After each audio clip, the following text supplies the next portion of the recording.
Great. And Bill and Margaret, welcome. If you wanted to introduce yourselves into the chat, that would be great. If you haven't introduced yourself on the chat, that would be great so that people know who's here. My name is Kristen Harbison. I'm the political director for the Maryland League of Conservation Voters. So thank you all for being here and for joining in this. We're all very excited to be having this webinar. Danielle Lipinski from Maryland League of Conservation Voters is here as well. And then I want to recognize some of the partners who are on the call with us. Rich Norling from Sierra Club and Emily Ranson from Clean Water Action and Ralph Watkins from League of Women Voters.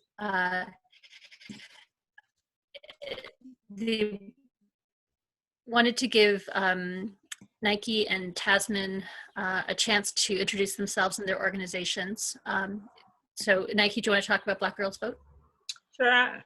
Hi, everyone. My name is Nike Robinson. I'm the founder and CEO of an organization called Black Girls Vote. And Black Girls Vote is about engaging, educating, and empowering women of color to get involved in the political process. We really focus on young women under the age of 25. So we are really on our college campuses as well as high schools. And we are also one of the coalition partners with Baltimore Votes. And so that's pretty much why we're here today. We have been going around educating people and partnering with organizations in the community about election 2020 and ways that we can be a great partner. So I will pass it over to Tasman, who will talk more about our initiatives and efforts. Thanks. Thank you so much, Nike. So hi, I'm Tasman from Baltimore Votes.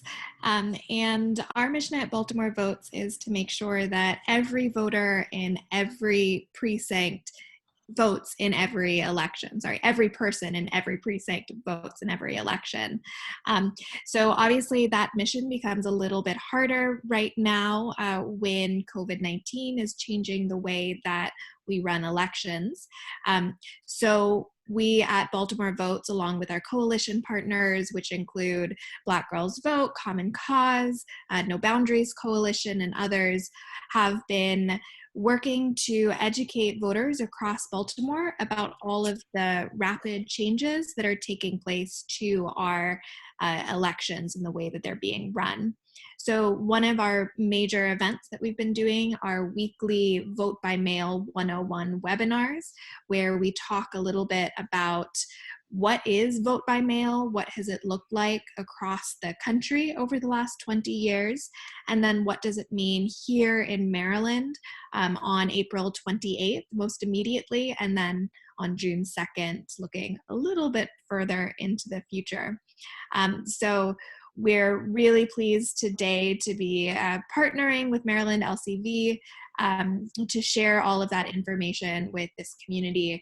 We'll also have our own webinar tomorrow where we're going to have Nikki Charlson from the State Board of Elections also joining our call to speak about some of the rationale behind the choices that the SB made.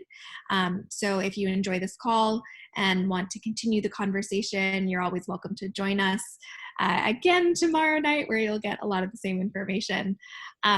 So with that, I will pass it back to Kristen to take it away with all of this information, and Nike and I will be on the line to help answer questions towards the end about the logistics of vote by mail. I appreciate it. Thank you both. And again, if you're just joining us, thank you for joining us. We're very excited to be here. If you haven't had a chance to introduce yourselves in the chat so people know who's here, that would be great.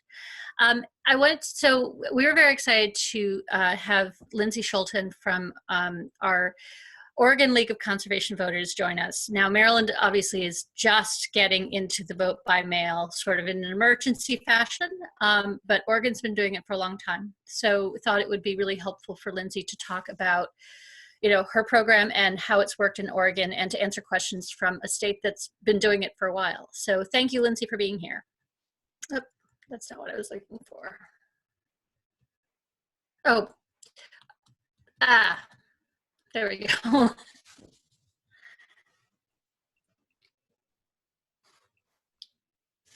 Lindsay? Oh, yeah, okay, sorry, I didn't know if you wanted me just to dive in. Sorry. Oh, yeah. Okay. As Kristen mentioned, I'm the political director for the Oregon League, and we have had vote by mail for 20 years, like for every election entirely.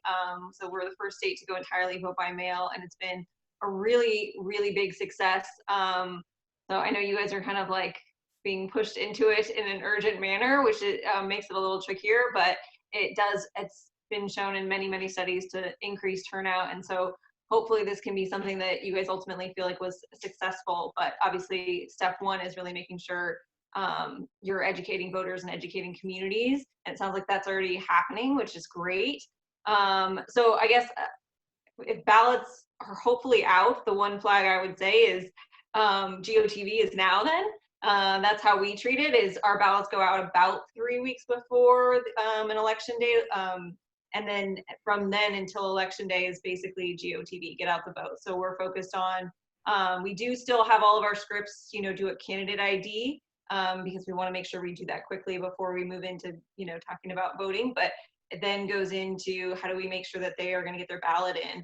And one thing that's probably similar is you're going to use plan making language. Your plan making language is just going to be a little bit different. So happy to share, and Kristen now has some resources that we've put together, but you want to start off by saying things like, do you have your ballot? And then you get a yes. And even one thing I have found is that if people are saying, yes, they have their ballot, or saying that they voted, do a quick follow-up and be like, did you vote and is it dropped off? Is it mailed in? Or is it sitting on your kitchen counter? Because a lot of folks will say they voted, but they didn't actually get it in. And obviously, you need to make sure that that happens. But, walking them through when they're going to turn it in, how they're going to turn it in, whether they're going to drop it off at a drop box. I'm assuming you guys will have options for that, as well as just mailing it straight back in. If you have paid prepaid postage, that's a huge plus, so that people can just mail it back out. I mean, we have seen over and over again, we just got paid postage, but we had seen in many, many studies that, younger people in particular didn't really know how to buy stamps, do all those things. So it was a real problem. So hopefully you guys are going to avoid that and people can just send it back in. So I guess it would just be about making sure that you guys are feeling comfortable in how you educate voters, because that's just such a big thing. You'll probably find, though, that people are really interested in that information, and so it gives you actually something new to talk about, whereas in the past, I think people want to drown out anything that sounds political. The idea of providing that resource of how people can vote can be really empowering, and people can really be really grateful for getting that service from trusted organizations and community leaders. So,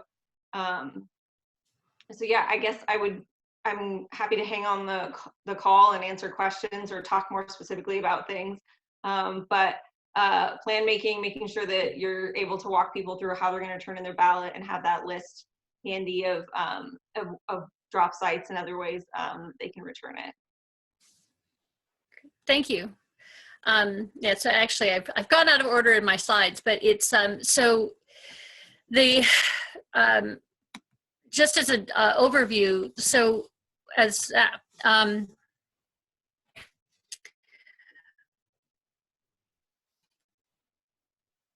people have been submitting ballots, as in Oregon, Colorado, Washington State, they've been doing vote by mail for and we've been able to do it too through absentee ballots, and it's inclusive and it's effective when it's well implemented. And we've been working hard to learn from partners in Oregon and Washington and states that have been doing it well, so that we can have a successful vote by mail program in Maryland. And even though there's actual real critical public health concerns, we should have a strong vote by mail program and have a robust election. We're hoping that through this webinar, that by the end of it, people will be able to vote with confidence, will be able to answer questions to other people who have and spread the words about the elections. We're all in this together. There are resources for people this. We're not the first people to do this. This is something that there's been tried and true.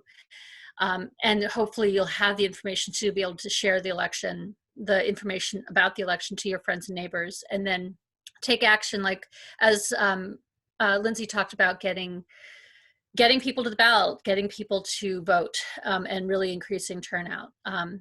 So the and there, it is successful. There are paper records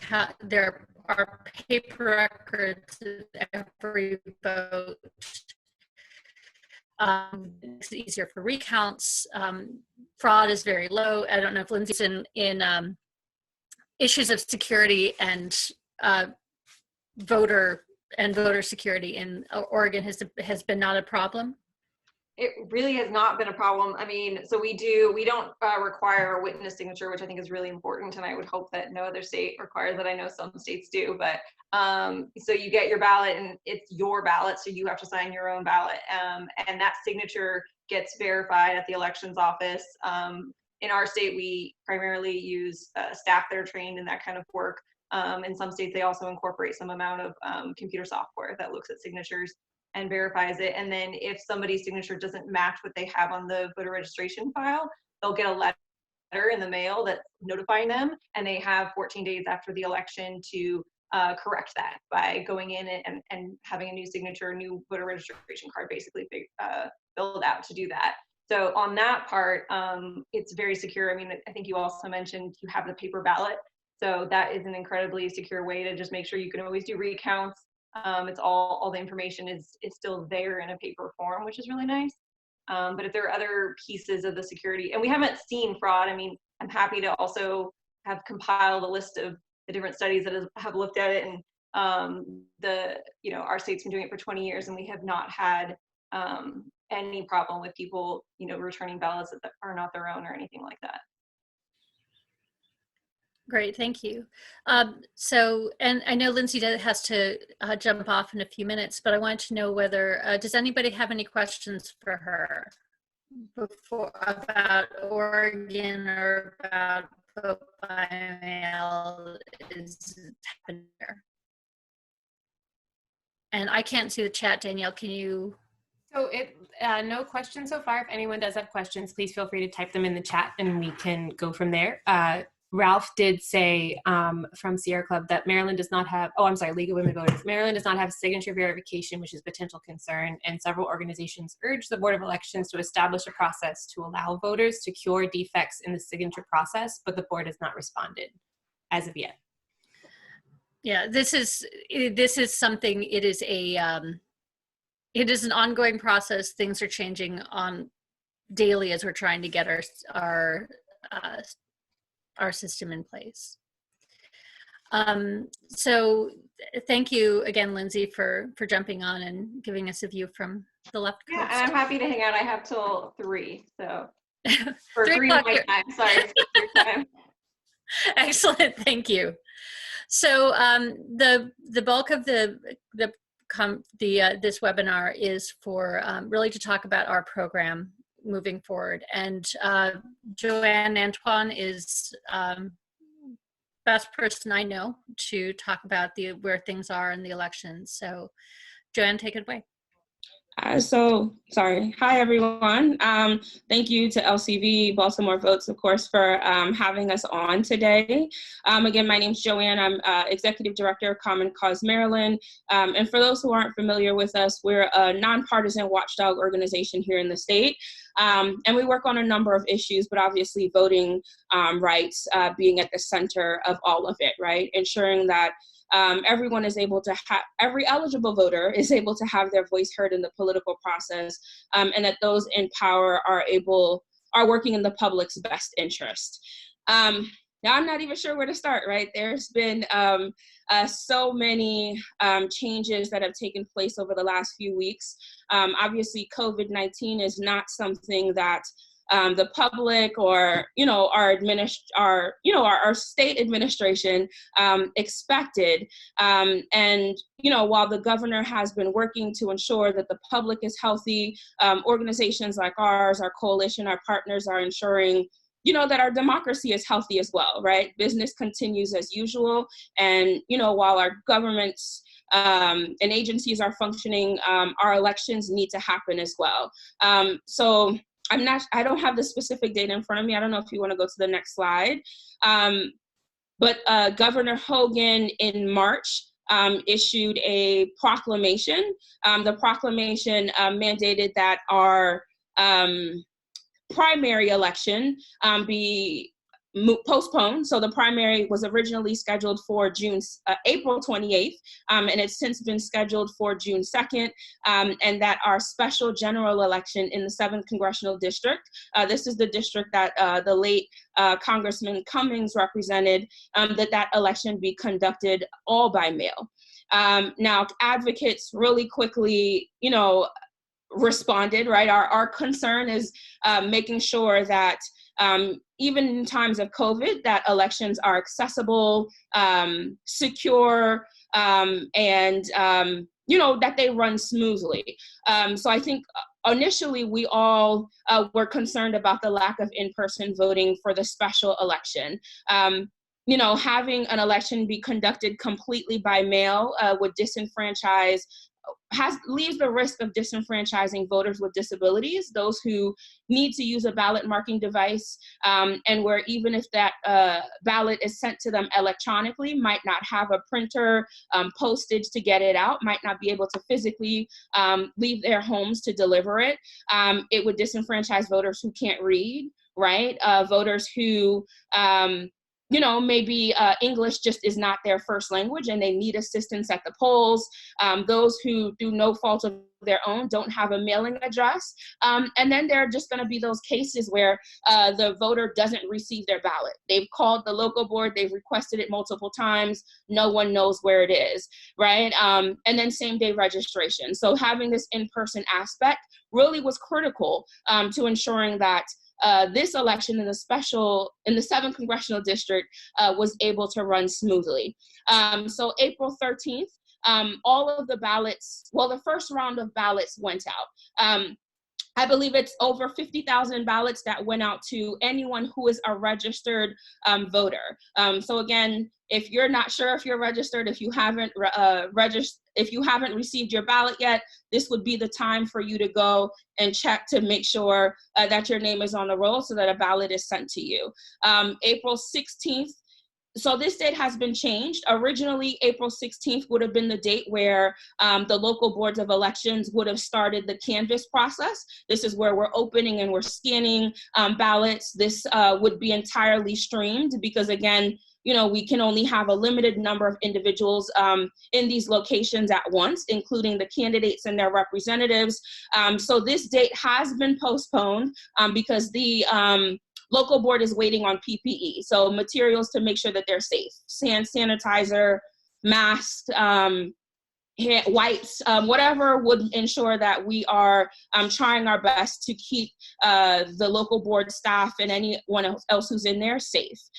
April 21st, now this date is critical. The voter registration deadline is the 24th, but April 21st is the date for you, is the last day for you to be insured your ballot by mail. Now this is important because, if you have to register any later than that, your ballot is sent to you electronically, which means you have to print it on your own. You have to get it in an envelope. I have not received clarity on whether or not you can drop off that type of ballot in an envelope in a drop box. So as of now, you would be mailing it out. Whereas if you registered by the 21st, your ballot is prepaid. You don't have to worry about stamps.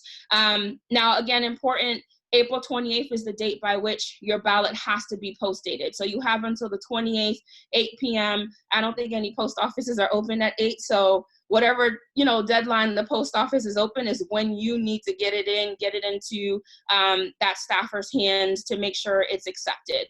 I would actually recommend, hopefully based on where the drop-off locations are based, if it's the 28th, you should just go to the drop-off location and use that. And then May 6th is hopefully when we're expecting the announcements. Now, it's important to remember that what Maryland's doing is expanding its absentee process.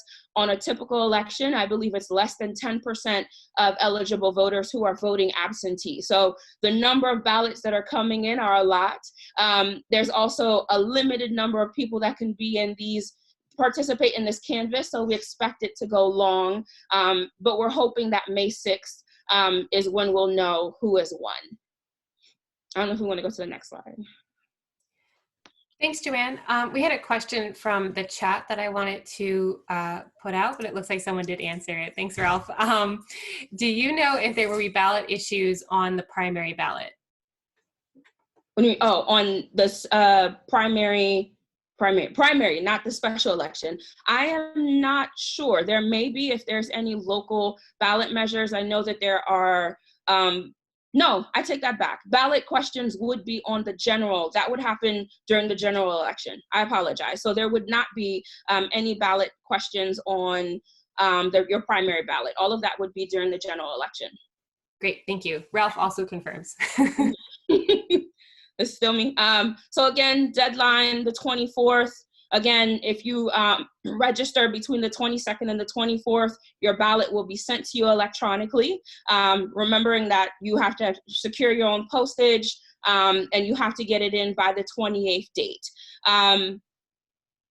Ballots will be sent, okay. And an important thing, so if you have moved, and maybe you use the forwarding address, right? A lot of times I used to live on Georgia Ave. I lived here now. My mail was being forwarded to me. That will not be the case with your ballot. So what you need to do is go on the State Board of Elections website and update where you would like your ballot sent. If your ballot has already been sent to your old address, that ballot will be canceled and a new one will be issued to you. So if you do that by the 21st, it will be mailed to you. Address registration. And then again, you know, all of this information can be found on elections.maryland.gov. I think, so since everyone has started getting their ballots, I've actually been getting a lot of Facebook messages and calls from people who just have a lot of concerns, a lot of confusion. People have never filled out a ballot before.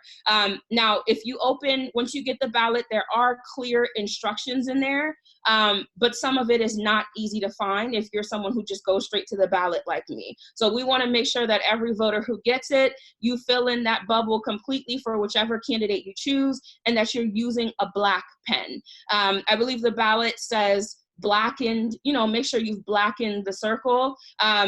Use a black pen. It says it on the instructions there. If by mistake someone has used a blue pen, they've used a pencil, that is fine. Your ballot will still be counted. But during the canvass, the staffers at that location will have to replicate your ballot in order to get it to the scanner. So using a black pen, again, just ensures that your vote, the person that you wanted, you know, it is counted for sure. We know that there will be no cases like that, but it helps to speed up the canvass process during the election. They can easily scan it.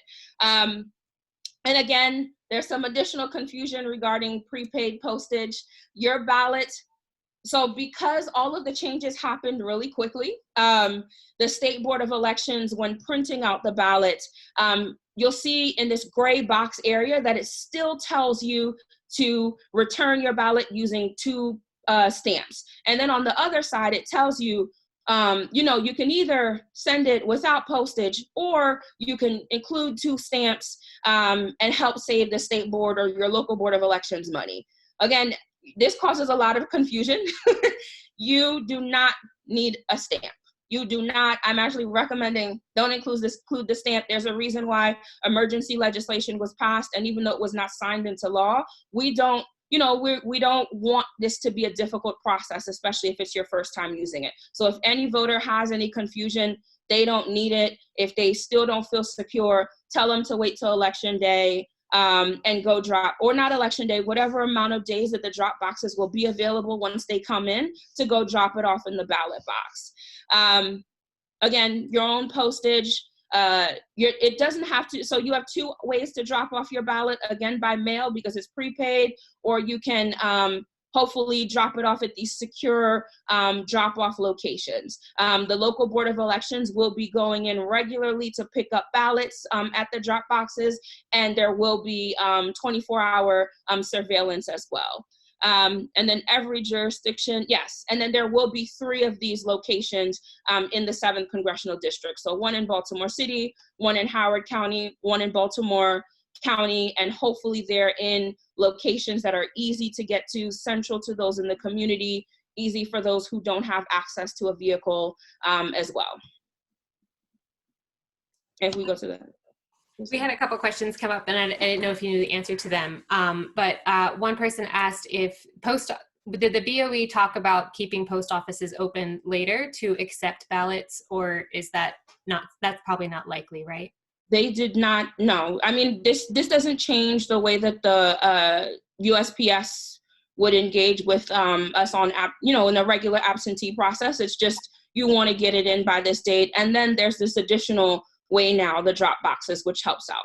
Great. And then the other question was, I've seen a couple Facebook posts from BOE about the stamps and about how you don't need a stamp, but if you could put a stamp, that would be great. Are they doing anything else to get the word out about that you're aware of? No, so I mean, that's a whole other problem, but I mean, they've tweeted, right? And if you see the Baltimore Sun, Aaron Opolo, the reporter, actually put out a really good piece today, just an hour ago or so, that makes clear that your ballot is incorrect. You don't need postage. But I think this is where, groups like ours, this is where Baltimore Votes has been doing these presentations, and everyone steps up and helping to get the word out. Unfortunately, our pressure on the governor to provide funding and resources for the Board of Elections to help with additional public outreach, we haven't heard back. We know that there's always funding issues for the State Board of Elections. We're hoping that they're applying for federal funding, and that for the primary, the governor will prioritize spending a significant amount into public outreach, since we know that voters will be confused. And while to some, voting absentee seems really easy, it's not. It can be an overwhelming process, especially for someone who just is hesitant, about voting to begin with. There have been a couple of questions about getting the information out. We are going to be creating a fact sheet, an FAQ based on the information that's in this this presentation, and helping to create information that can be shared. And we hope that everybody will do that. That's one of the reasons we wanted to have this webinar and amplify the excellent work that the Baltimore Votes Coalition. Okay, and then this is okay. Sorry, you all. I'm like seeing the pop-ups come up as so again, hopefully, sorry. So every jurisdiction will have at least one of these drop-off locations. They'll be secure. The drop-off locations will likely be outside of the vote centers as well. So hopefully the local board will announce these locations before the week is over. And I guess the biggest thing to stress here is that these are limited in-person voting sites. While we want those who need these locations to be able to go, we also want to ensure that the poll workers, that the voters who are going in are safe, right? And that the local boards don't get sick, because we need them a few weeks later on to be able to run our primary election. So if you're receiving a ballot, if you're able to vote by mail, we urge you to do so, and leave this for everyone else who has issues, who needs assistance, who, just happen to get engaged during the peak of GOTV and get out the vote and want to use same-day registration. BMD, so ballot marking devices, will be available, and same-day registration will be available. Remembering that with same-day reg, you should also come in with additional forms of identification. So your state ID, I tell people to come with everything. So come with a state ID, come with a bank statement, come with a 1 or 2 utility bills, just because we want to make it where you don't have to go back because you've forgotten something. And the next, sorry. Yeah, and then again, if you have issues, if you're just unsure about this information and where your ballot is, visit elections.maryland.gov. You can also contact partners, right? Baltimore Votes, Common Cause, LCV, we're all here to help you. If you have questions as we get closer to the election, we'll be working with national partners and state partners to run the 866 Our Vote national nonpartisan election hotline. This is where we're able to answer questions. And if someone is, doesn't speak English, we're able to get them an interpreter, get them on these different lines. And then Baltimore Votes will be hosting. We'll have a line as well, specific to Baltimore City, where they're able to answer your questions and get you the assistance you need. And obviously we all work together. So, if I have a Baltimore person, I'll connect them with our partners there. If Baltimore Votes has any issues, they can flag them for us as well, but team efforts. So thank you. And I'm sure. So you wanted to give a lot of, Sorry. Yeah, thank you, Joanne. If any of our friends from Black Girls Vote or Baltimore Votes want to have anything to add, we wanted to give a lot of time for people to ask questions that they may have about vote by mail, as since we're just getting the word out and things have been changing a little bit rapidly. No, I think Joanne covered it. I know someone asked about the frequently asked questions. I know, well, Kristen, I know you mentioned that you have one. I would like to say that we have a frequently asked questions on Baltimore Votes website as well that you guys could check out. And so a lot of the information, we're updating it constantly as the information comes to us. We're updating that as well. So that's also a resource that you all could use. Check out the Baltimore Votes website and get that information as well. But that's all I have, and we could just open up. I'm not sure if Tasman or Sam, if you have anything else, but we could just go ahead and answer any questions that any of the folks may have.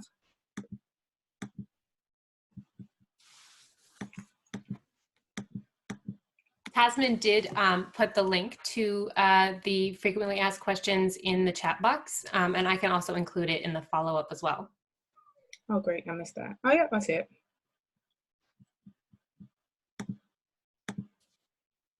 Yeah, happy to answer any questions if anything comes up. As Danielle just said, we posted the link into the chat box. It's a couple days out of date now, so there are a few changes that need to be made. Those will be made tomorrow, just to update the FAQ with information about the in-person voting options, which didn't exist when the FAQ was put together. And I'd just say the same for the state board website. It looks like they're in the process of their website is horrible to begin with, but they're in the process of updating all of this. So I think a lot of people are going on, they're like, why is the date not changed yet? All of that, all these decisions were made final on Monday.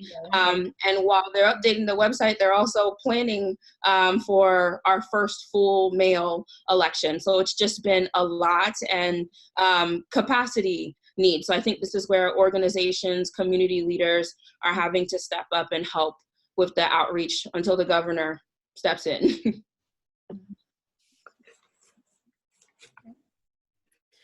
And I would like to say what we're learning. Oh, go ahead, Kristen. Oh, no, go ahead, please. No, I was going to say what we're learning is that we know that this is not going to be an imperfect process. I think it's a great test run as we're preparing for the June 2nd election. And I think that this will be a great trial. And as we get through this, we want to continue to dialogue and work with organizations like you guys, and going back to the governor with the feedback and saying, hey, what worked this election as we prepare for the June 2nd election. So, share your experiences here, everyone here. Just keep the lines of communication open. Yesterday, when we spoke to Jared from the State Board of Elections, we shared some of the concerns about we need fact sheets from you guys to start sharing collateral. We would love for the governor's office to start getting fact sheets out, or things that we could share on social media. Colby from Baltimore City NAACP branch said the governor's office should be saying consistently what's going on, so that you guys are saying it from the top and we're able to disseminate that information as the organizations who are your partners. And they've made some progress there. So I think, as we're continuing this, as we like to say with Baltimore Votes as well as Black Girls Vote, we're all in this together, and we're all learning together. And through this imperfect process, Lindsay said it earlier, they've been doing it for 20 years in Oregon, and we've had to figure it out in less than 2 months, right? And so everyone's not pleased. I know there's some frustration. However, we don't want to put safety over democracy. And I guess I'd just say that all the organizations on the line, obviously those who weren't able to join today, we've got your backs, right? So you all make sure that you are healthy. We are ensuring that our democracy is still functioning, that it remains healthy, and hopefully where needed, holding leaders accountable where things are just going wrong. So I think you all, obviously, outside of making sure that you vote if you live in the 7th district or that you're passing on this information, I think flagging for issues for us, right? Flagging voter confusion, even if it's for the primary, right? Those are, letting us know what's happening on the ground is helpful to us as well, because it helps with, these FAQ sheets. It helps us understand what else we need to get out there. So I think that is an ask that if people are able to do, flag these issues, flag concerns. Yeah.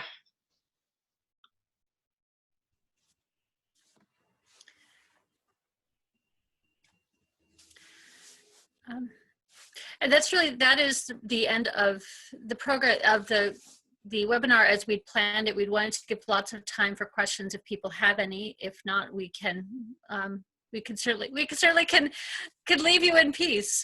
But we're grateful for that everybody was able to join us, and we'll be sending out the information about this information out to everybody who registered to help you get the word out about what the information is.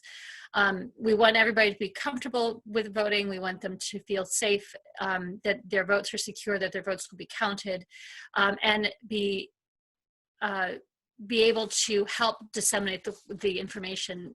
We know that this is coming up fast. We know that we're being thrown into it without the deliberate process that maybe we would have preferred to have a vote by mail for a lot of different reasons. But we are, but we hope that everybody will have questions. Wanted to open it up also to the other partner organizations, Sierra Club, Clean Water Action, League of Women Voters, to say a few words if they would like. Hi, this is Rich Norling with Sierra Club. Obviously, there are still a few things to be announced and decided. The 3 jurisdictions, Baltimore City, Baltimore County, and Howard County, those local boards of elections still need to decide the location for the drop boxes and the in-person voting centers. So watch all of our websites, and I'm sure we will all post that information as soon as they make those decisions. And thank you all.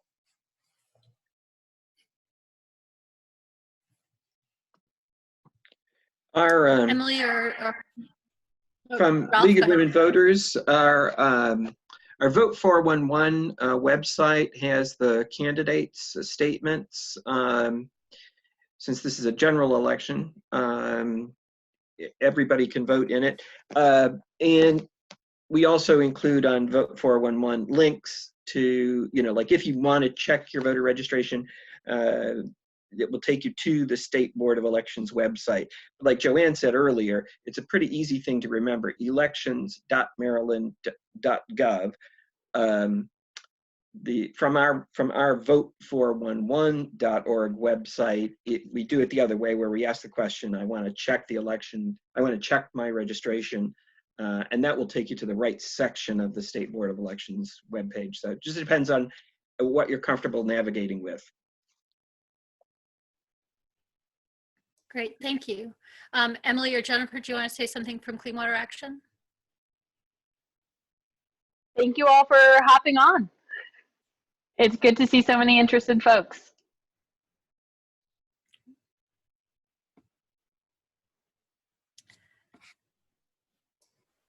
I just want to make sure I didn't miss any questions in the chat. Did everybody feel that they had all their questions answered? I'm still monitoring it, but I just want to make sure while we still had you on the line if anyone had any other questions.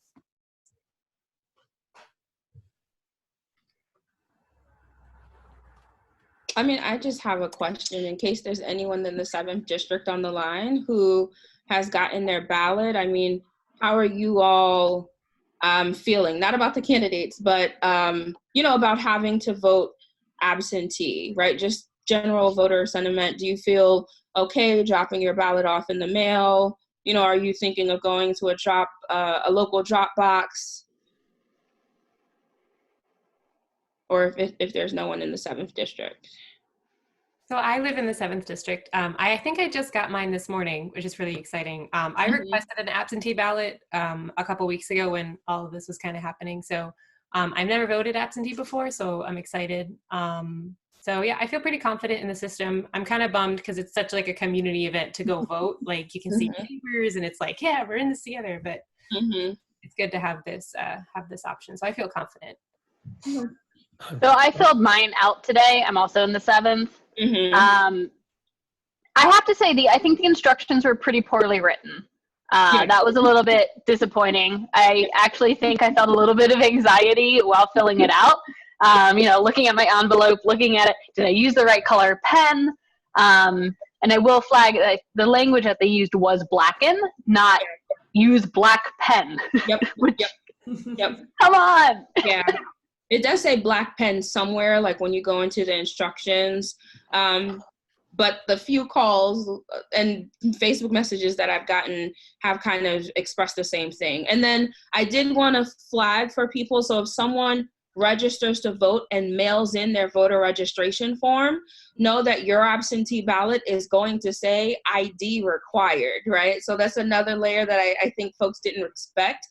So if that happens to be you, and the state board is asking you to provide a copy of some form of verification, you know, it is a normal process. It's something that you would have probably had to do at the polls to some extent, providing some type of ID.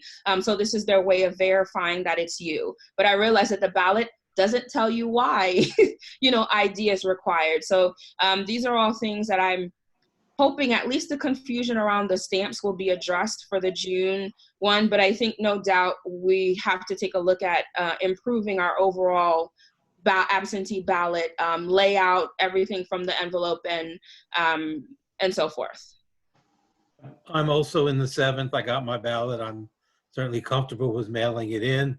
I hadn't realized that the thing about the 2 stamp statement there, but it is a.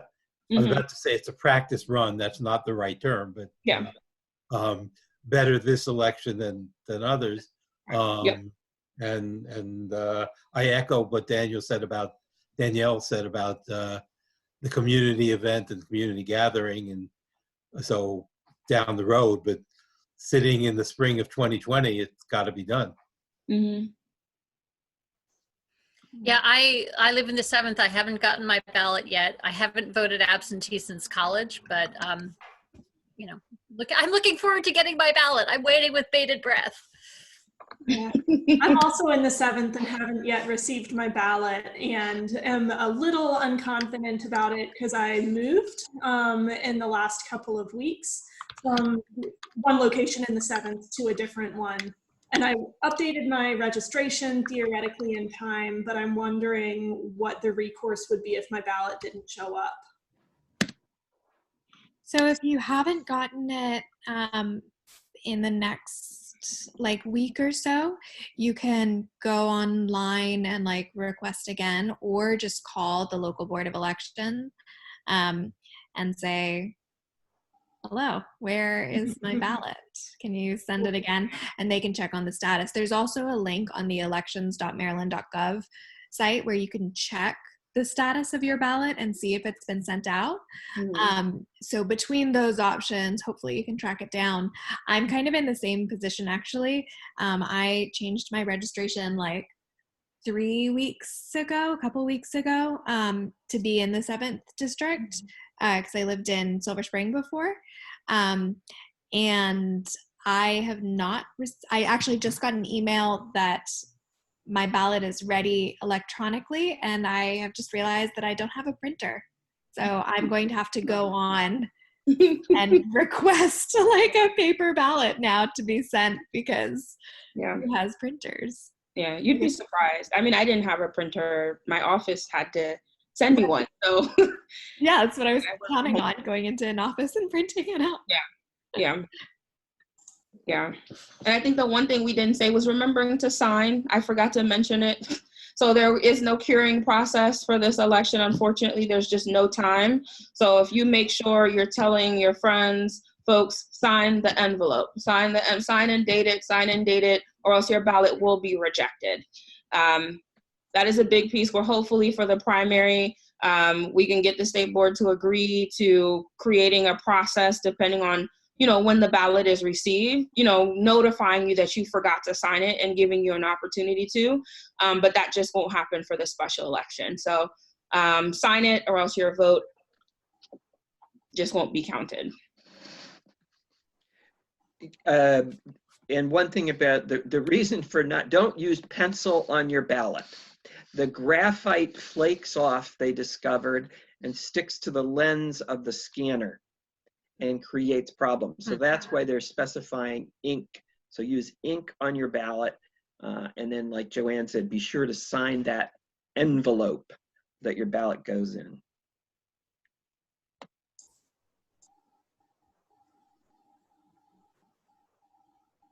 Great.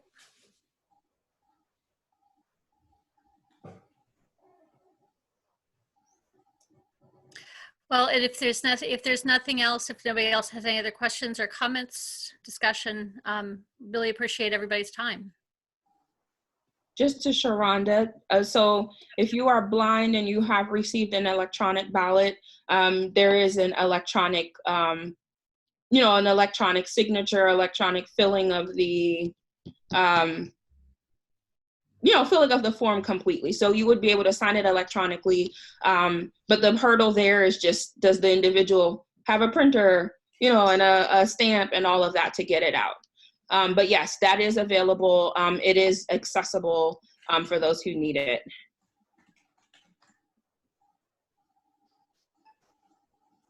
They did not know. Oh, so they know. It went to. Well, this is all. This is definitely a learning process for everybody, and making sure everybody actually has the information that they are supposed to be having.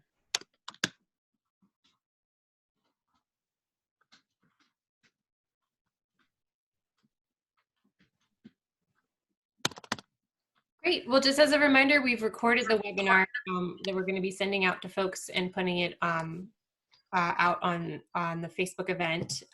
So if you have any other questions, feel free to contact anybody who's up on your screen right now, and we will connect you with the right person if we don't know the answer. So yeah, thank you all so much for your time. Thank you very much, and happy voting.